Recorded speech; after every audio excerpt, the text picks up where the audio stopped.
400이라는 코스피 새로운 역사를 쓰게 됩니다.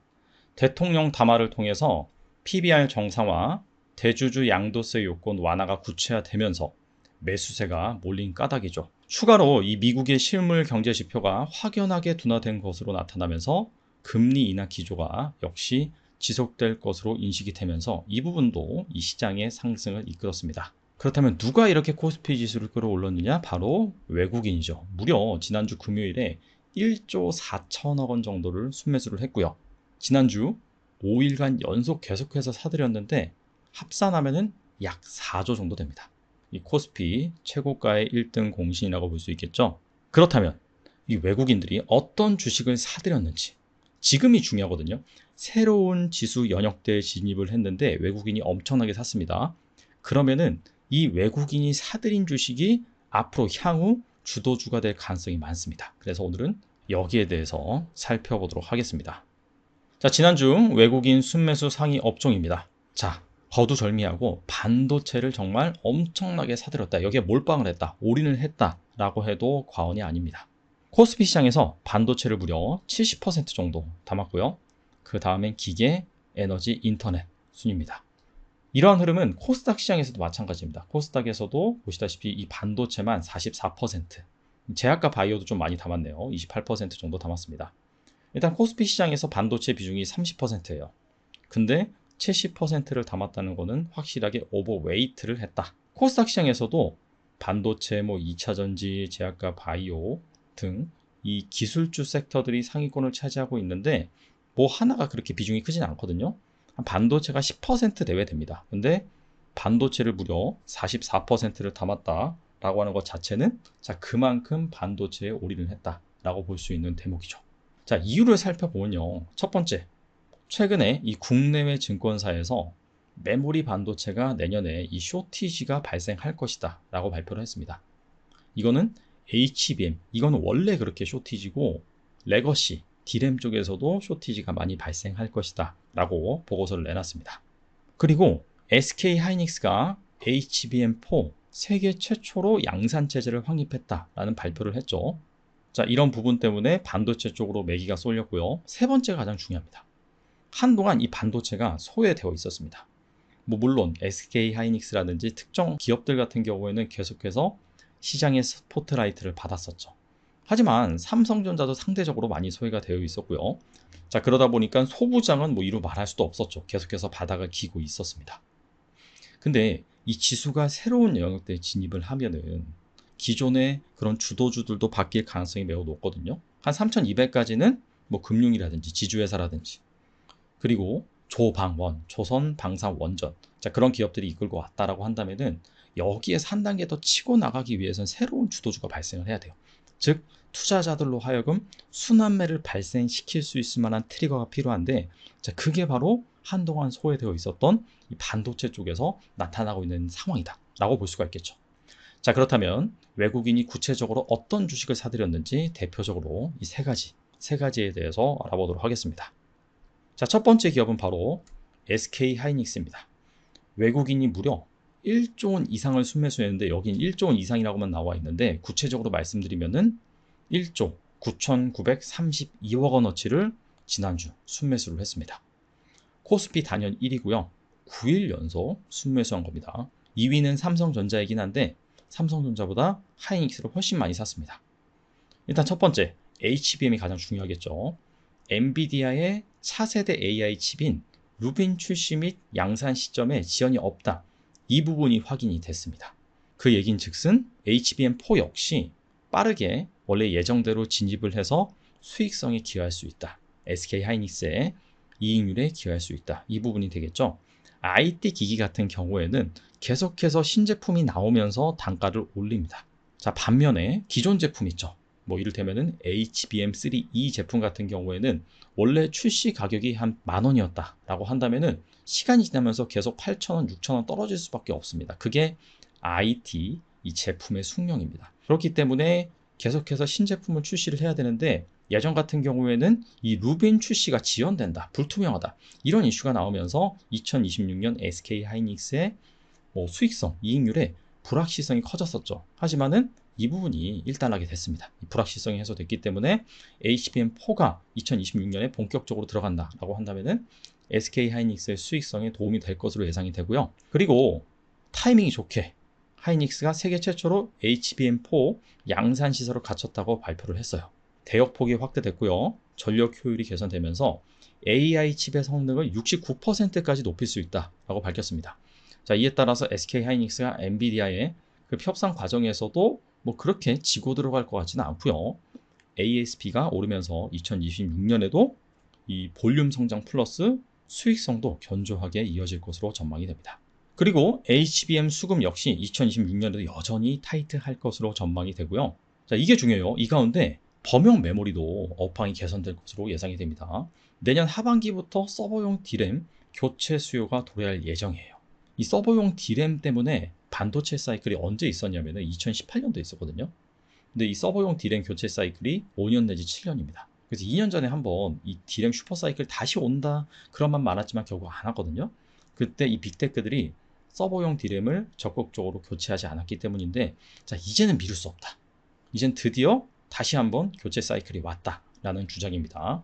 근데 아시다시피 그 과정 중에 지금 이 반도체 3사가 기존 레거시 D램에 집중하는 것이 아니라 HBM, 이게 AI 반도체가 나오면서 새로운 먹거리가 생겼잖아요. 그래서 이 HBM의 사활을 걸고 계속해서 여기에 캐펙스를 투자를 하고 연구 개발을 했거든요. 즉 레거시 D램 쪽은 상대적으로 캐파를 늘리지 않았습니다. 자, 그래서 지금 공급이 쇼티지 날 가능성이 있다라는 얘기가 나옵니다. 그렇게 된다면 당연히 가격이 오르겠죠. 그래서 이 부분 역시 중요한 포인트다라고 볼 수 있겠고, 비단 SK 하이닉스뿐만 아니라 삼성전자가 최근에 7만 5천 원 돌파했거든요. 바로 이 부분이 삼성전자 주가에 긍정적으로 영향을 미칠 것으로 보이고요. 자, 주가 한번 살펴보면은 8월 때까지는 계속해서 SK 하이닉스도 부진하다가 9월 들어서 외국인의 지분이 확대되면서 주가가 이렇게 치솟는 모습입니다. 최고가를 한번 경신을 했기 때문에 여기에서 뭐 특별한 매크로적인 악재가 있지 않는 이상은 주저앉지는 않고 좀 더 갈 수 있지 않을까 개인적으로 생각을 해봅니다. 자, 두 번째 종목은요, 바로 동진 세미캠입니다. 자, 이번에도 SK 하이닉스처럼 반도체 주식인데 저는 개인적으로 이런 기업들을 더 주목을 해봐야 된다라고 생각을 합니다. 이 반도체 대장주들이 달릴 때 어떤 소부장 기업들이 가는지 그 특징을 잘 알아놓으면 종목 발굴할 때 도움이 됩니다. 외국인 투자자가 지난주에 661억 원을 순매수했고요. 코스닥 1위입니다. 역시 마찬가지로 9일 연속 순매수를 했어요. 동진 세미캠 같은 경우에는 반도체 이 전공정 소재를 만드는데 특히 EUV 포토 레지스터를 국산화한 업체죠. 삼성전자와 같이 국산을 했습니다. 그래서 삼성전자와 끈끈한 관계를 가지고 있고요. 동진 세미캠 같은 경우에는 두 개의 미국 법인을 보유하고 있어요.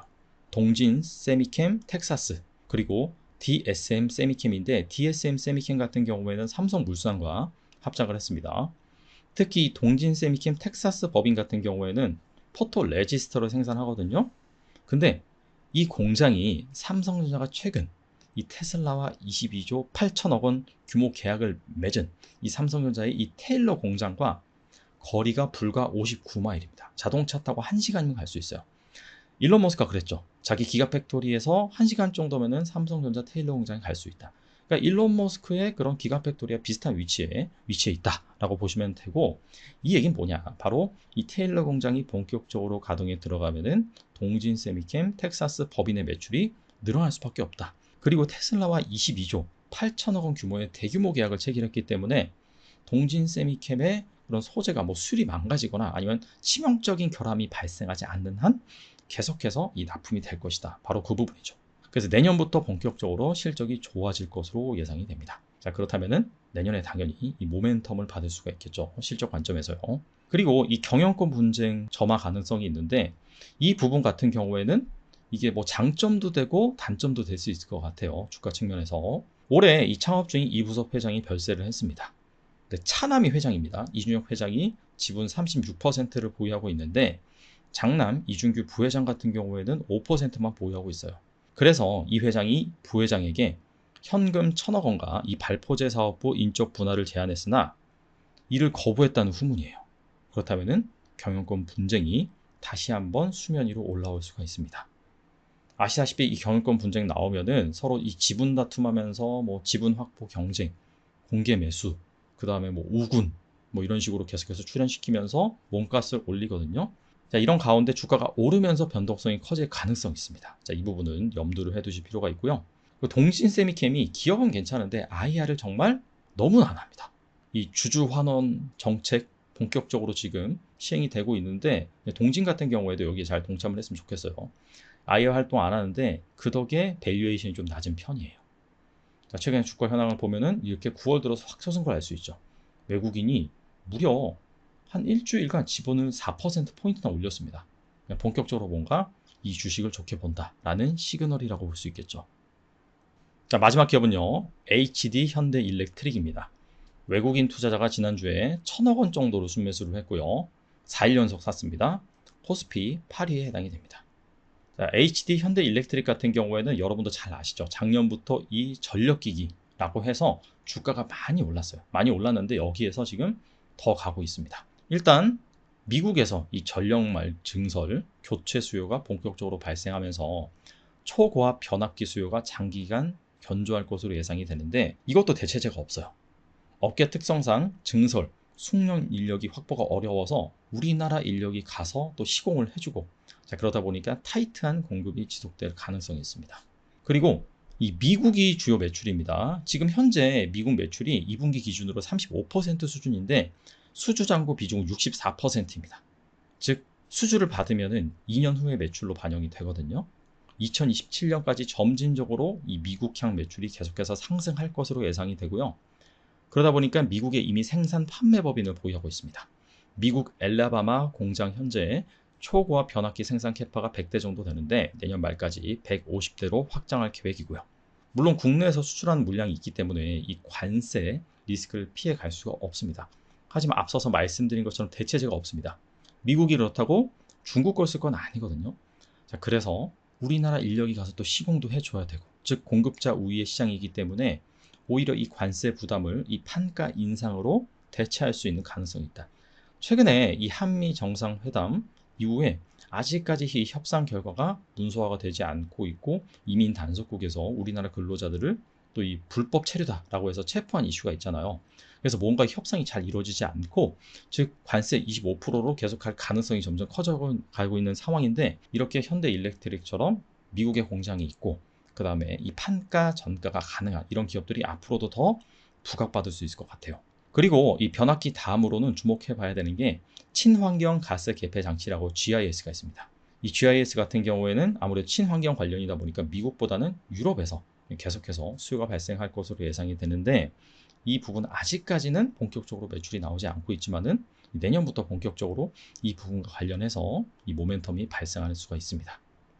자, 지금까지 외국인이 어떤 주식을 많이 사들였고 대표적인 세 가지 기업에 대해서 알아봤는데 자, 큰 틀에서 보면은 외국인이 본격적으로 이제부터는 반도체를 사들이기 시작했거든요. 이 코스피 3,300에 진입해서는 새로운 주도주가 바로 반도체가 될 것이다 라고 판단하는 것 같습니다. 자, 그런 관점 때문에 반도체 기업들 외국인이 많이 샀는데 자, 이 중에서 내가 이제 몇몇 기업을 잘 고를 자신이 있으면은 그렇게 투자를 하시면 됩니다. 하지만 반도체가 좋은데 난 어떤 기업이 좋을지 잘 모르겠다라고 한다면은 요즘 ETF 투자 많이 하시잖아요. 그래서 이렇게 코덱스 AI 반도체라는 이런 ETF 한번 주목해 보시면 좋을 것 같아요. 삼성과 하이닉스 비중이 거의 절반 정도 되고 나머지 이렇게 소부장 기업들로 나열되어 있는데 주로 이제 AI 반도체와 관련된 기업들이 여기 있고 각 분야에서는 거의 한 탑급을 달리는 1등이나 2위 정도 달리는 기업들이 있어서 탄탄한 그런 포트폴리오를 갖추고 있습니다. 자, 그래서 반도체 내가 투자하고 싶다라고 한다면 개별 종목도 좋지만 이런 ETF도 한번 여러분들이 고민해 보시면 좋을 것 같습니다. 감사합니다.